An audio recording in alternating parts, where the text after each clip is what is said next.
up. Jeff and Jeremy in the morning. We got a poll question working right now that we're just putting back up about pizza. Today's National Pizza Day.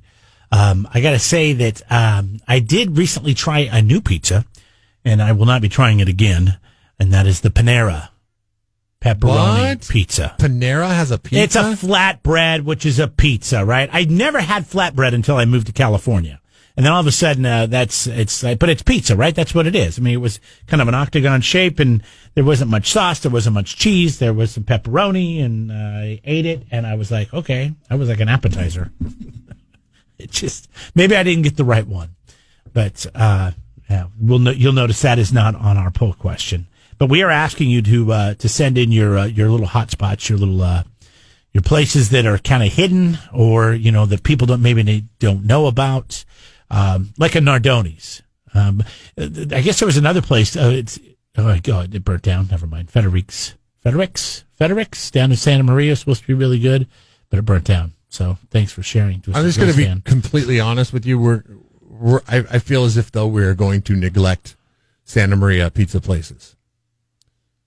I've never had a pizza pie in Santa Maria. Have you ever had a pizza pie? Well, how many Santa restaurants have you been to in Santa Maria, Jeff?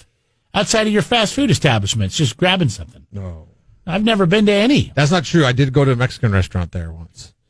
It is by the Santa Maria Inn. Is that what it's called?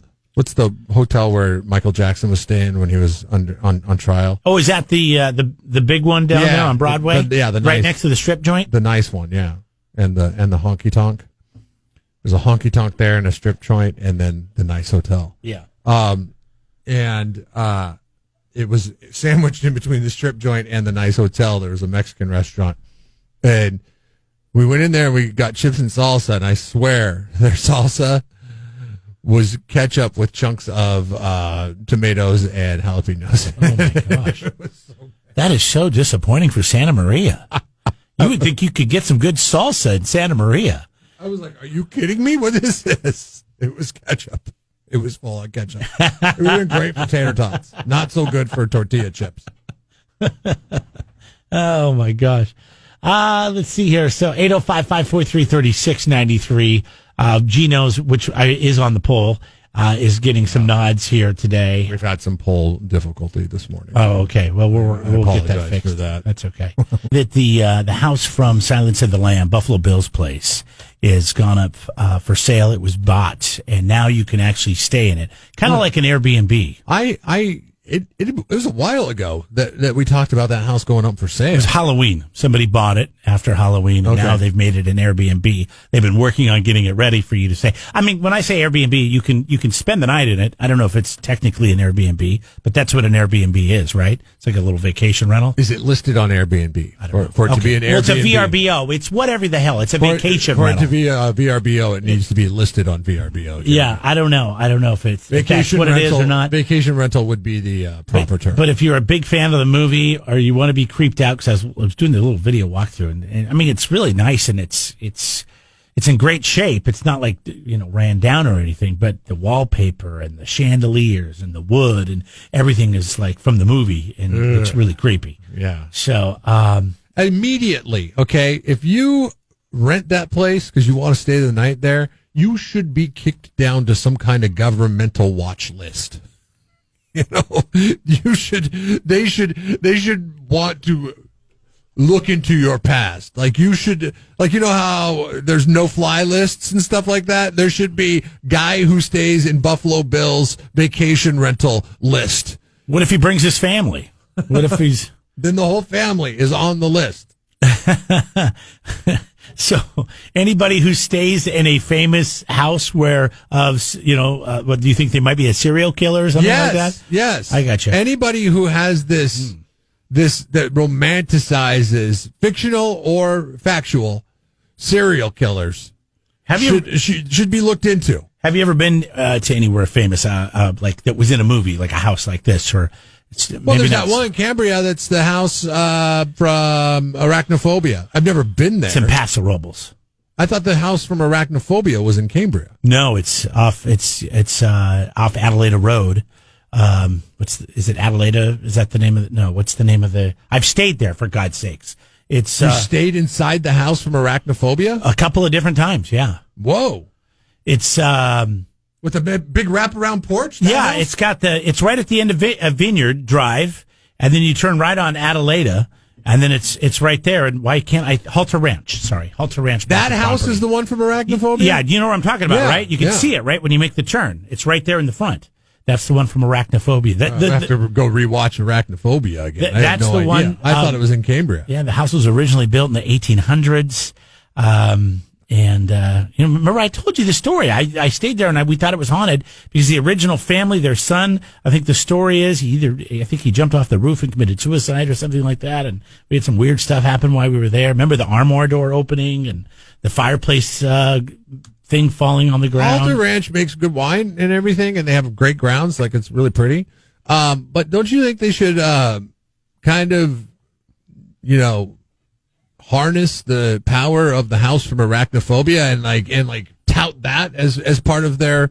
I mean, I'm sure they tell you when you go there and stuff like that. But I mean, if you're driving through Indiana and the house from arachnophobia was 20 miles away, you'd see a billboard that said, "Hey, see the house from arachnophobia?" Right. Yeah, 20 miles away. There's no mention of it. They're not interested. It's all about the railroad and the wines and the vineyards and the railroad. Yeah, don't they have like a train that takes you through there? No. Oh. Okay. Well, yes. You know what? But it's like it's not a real train. Yeah. I mean, it's like the one from Silver Spoons. Yeah.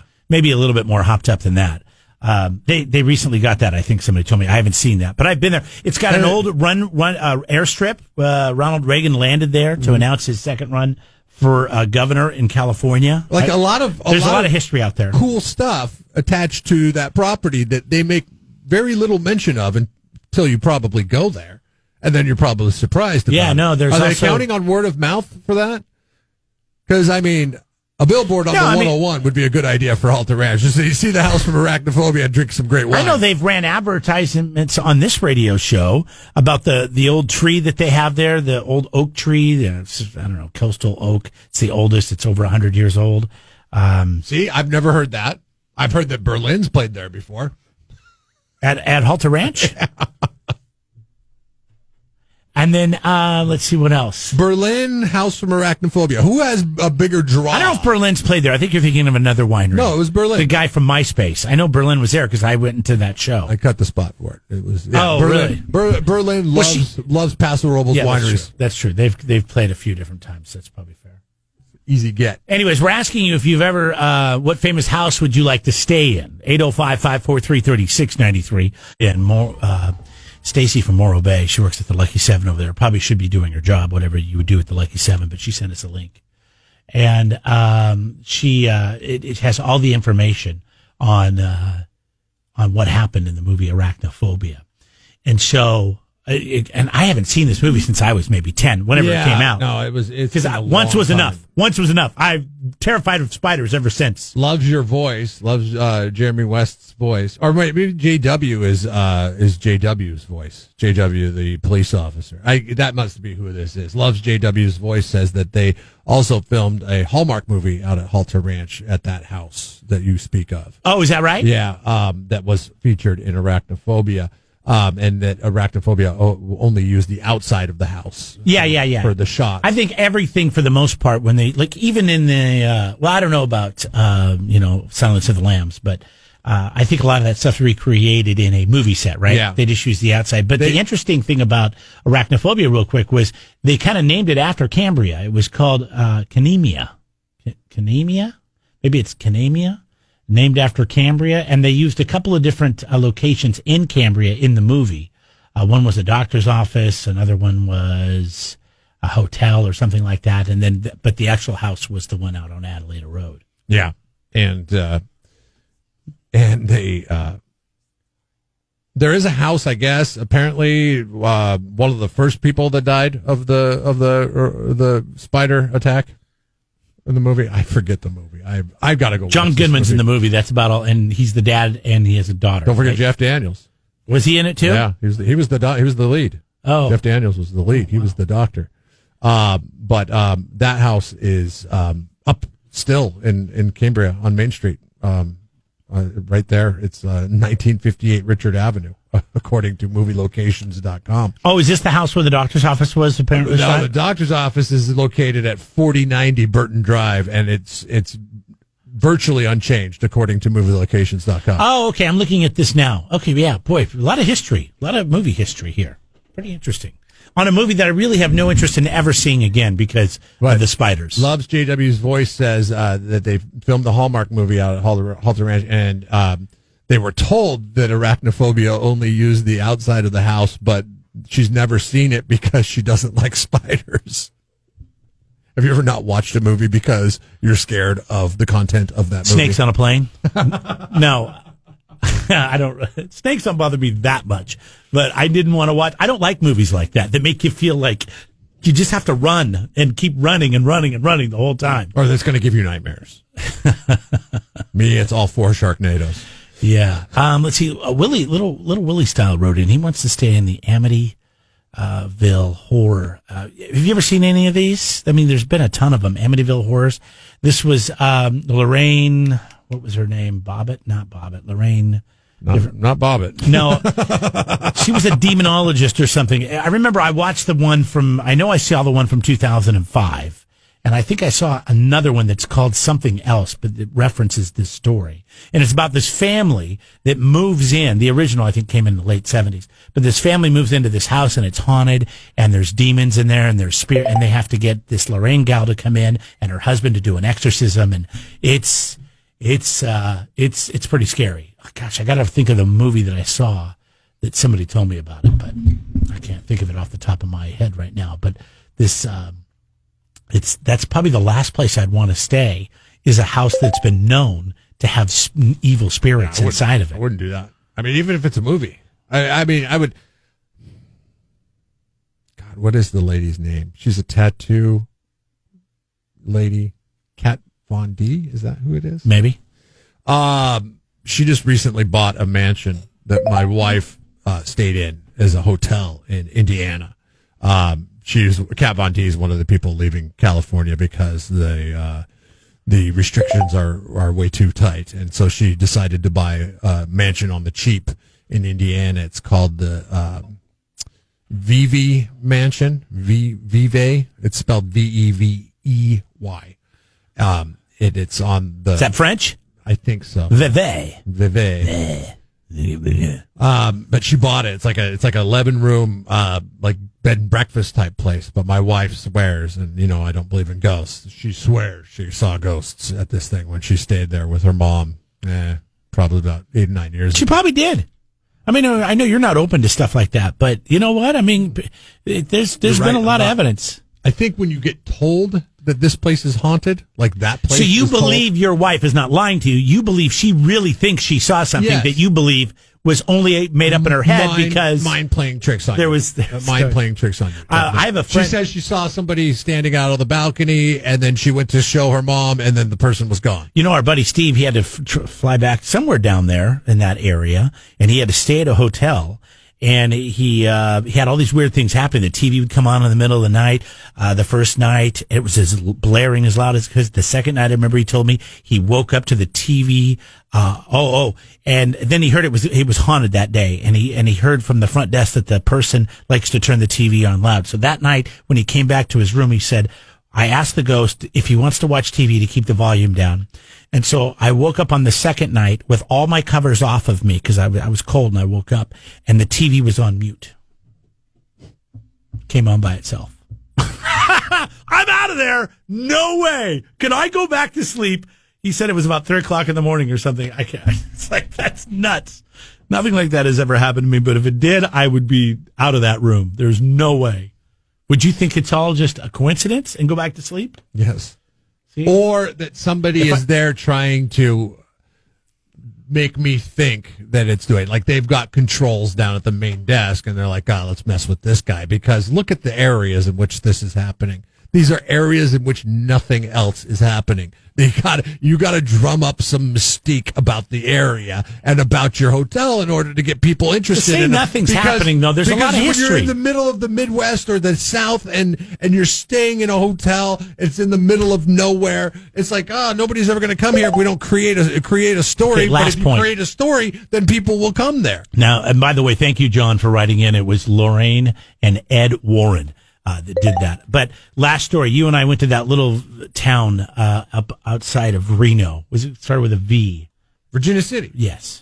And we walked into this room where they used to store dead bodies, and they were supposed to be haunted. It was up against the back of the hill, and then in the wintertime, it would never get sunlight, and then the dead bodies wouldn't decay. Now, this is Old West town, I mean, they would have gunfights in the middle of the street. No, and all the ghost shows have been there, and the investigators have been there, and they say it's haunted, and they have orcs. Great little town. All this stuff. But we went through this whole thing, and we were checking it out. We're like, all right, we'll check it out. And I don't think anybody invited us. I think I just opened a door. You did. And we walked in. And this guy comes up, and of course, he's like, dressed up like some kind of cowpoke from Virginia City. And he's like, they used to store dead bodies in there. And I'm like, okay, man, come on. It's 3 stories high. It's all just cut out rock on one side. It's like literally we walked outside of the building to the outside, but we're underground. And there's this big round or square staircase that goes all the way up. And apparently they dropped the bodies down from there. And it was cold in there. I remember walking in and it was cold. But you telling me you didn't feel the dread? You didn't feel that heaviness when you walked in there? Okay. Did you not feel anything? No, I didn't.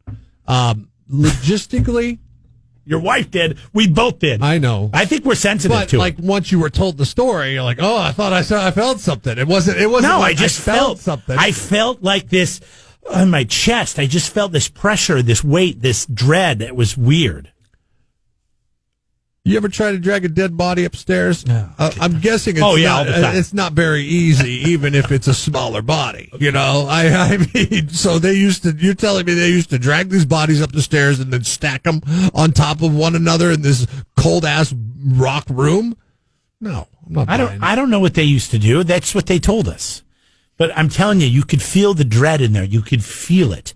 It's the only time I've walked into a room and felt like that. The guy comes up to you and goes, they used to keep dead bodies in there. Yeah, he told us afterwards. That is true. We felt that dread, her and I both, and we looked at you and you laughed. Now go play a slot machine. So you're telling me you don't believe in ghosts? No. You don't believe in Bigfoot, I know that. No. Sasquatch? No. Yeti? No. I believe UFOs exist. I don't believe that we've seen them here. Okay, so you do believe in UFOs. Well, yeah. I mean, it would be very centric to think that we are the only life forms in this gigantic thing called the universe. I mean, I'm sure there are... We're in one universe. There's endless. I mean, there's endless. Yeah. It's endless. I mean, it goes forever out there. So it's like... right. Every little dot that you see in the sky is a sun. So, I mean, some of them have a star? Yeah, well, every dot that you see in the sky, every star is a sun, right? I mean, that's... I don't know. Well, we're not a sun. We're a planet. Right, but our sun is a star to the rest of space. We can't venture out, but to think that we are the only ones. I think you need to revisit science class. What do you mean? Astronomy, because the sun and a star is different. Stars are the sun is different. It's an entirely different entity. It's a star of gases, but where stars are actually subjects with light shining off of them. Yes, and if you're millions of miles away from our sun, billions of miles away from our sun, it looks like a star to somebody on some other How do you know universe. That? You've never been. That's why I'm saying it's very self-centered and very centric thinking to say that we're the only ones out there. We're the only life. Yes. So who knows what they... So now we're talking about religion too, because they say God made this planet and put us here. Mm-hmm. So you're not necessarily drinking that Kool-Aid either. No, I am to some extent, but I think it could be it could go beyond just this. I mean, it could go there. Maybe he created it all, or it created it all, depending on how you look at it. I think tight-ass COVID conservatives is getting us confused again. Why is that? Jeff says everything's a star or a sun. Everything's a sun, and not everything's a sun. The stars they could be suns. We don't know enough. Okay, but I don't want to talk about that. I want to talk about conspiracy theories. Stuff that's here. Like Bigfoot, easy to discredit because they've never found it and they've never had proof, except for those dummies that brought us a dummy and said, "Oh, this is Bigfoot." Well, they have a film. The dummies have a film? No, the film. No, the Patterson-Gimlin film from Northern California, from Willow Creek. Yeah, no, not buying. From the late '60s, they have unidentified DNA evidence too. You could stage a Bigfoot outside of all the footprints. And what about all the sightings? Unidentified's the operative. What about all word the there. sightings? What sightings? It's people's minds playing tricks on them. Ghosts. People's minds. Thousands and thousands of people. Yes. Okay. Yes, because now I know where you stand. Because it doesn't happen to millions and millions of people. It happens to thousands and thousands of people. That's the problem. Okay? I believe in truth in numbers. And this country has over 200 million people in it. I don't know if that's true. 190 million, something like that. And most of them, by a wide margin, have never seen ghosts. They've never seen Bigfoot. They've never seen UFOs. Maybe a lot of people don't want to say what they've seen because they're afraid people like you will judge them. I'm not going to judge them. You tell me you see stuff all the time. I just think, okay, well, I judge you as having a wild imagination. That's how I judge you. I don't think you're any less of a person. I think you have a good imagination. Hey, by the way, this is kind of how you remember how it works, all right? Stars can be suns, but not all stars can be suns. I just said it wrong. Stars can be suns, but not all suns can be stars. Okay, sure. I don't know enough about the universe, all of the entirety of space, to even care about that. I just know that it's a very big space. It goes on forever. It's crazy. It's big isn't even the right word. Yeah, because there is no word for forever. It's forever. It's infinite. Who knows? So there's a good chance. But I mean, nobody has the technology to get here or get there. Or That we know of. Hell, we can't even go back to the moon without problems. Since 1969, we've not been able to go back to the moon. We're going back in like a couple of years. The plan is to go back in a couple of years. For God's sake, did you watch the Super Bowl? Were you watching the same Super Bowl? No, you didn't watch the Super Bowl. They had a freaking advertisement for humans to go to space. Mm-hmm. And start laughing. I go, this is a damn movie. Pandemic, go to space. This is a crazy movie that we're living in. When you talk about people going to space, you're just dipping your toe in the shallow end of the pool. Nobody's going deep into space. They're going to space. We're not quite there yet, and I think I have a feeling we're going to do ourselves in before we get there. So once again, you don't believe in Bigfoot, Sasquatch, any of those things, the Yeti. You don't believe in ghosts. You don't believe in, I don't know, all these other little conspiracy theories. You do believe in extraterrestrials and UFOs. I believe there's a possibility. You just don't think we've had any on this planet? Possibility. Yeah. You don't believe. So I'm not. Area 51 and all that stuff. I'm not willing you're not to buying 100% discount it. Like, that's the one I'm open to. That's the one that I'm like, okay, there's a possibility, but still, I think the likelihood is very low. Very, very low. Because if you've ever driven from Barstow to Vegas and you see like all the abandoned buildings with like paintings of aliens on them and stuff like that, that's not drawing any aliens here, okay? That's just graffiti. That's all that is. What about the monolith? The monolith? Oh, the thing out in Utah? In Utah, the original. Honest to God, I think that it is some kind of a trick played by a human. A well-planned trick. I believe so as well. A lot of people believe it's the aliens, though. All right, we got Rush and STP Imaginations. Coming up. Plus 20. Jeff and Jeremy. Have you ever heard of the all-day breakfast burger? It's a beef mix with chorizo patty with a jalapeno and an egg. I like how you take the Caucasian accent into your speaking, but then when you say chorizo. You go all Hispanic. You gotta roll the R's, yeah. Chorizo. Okay.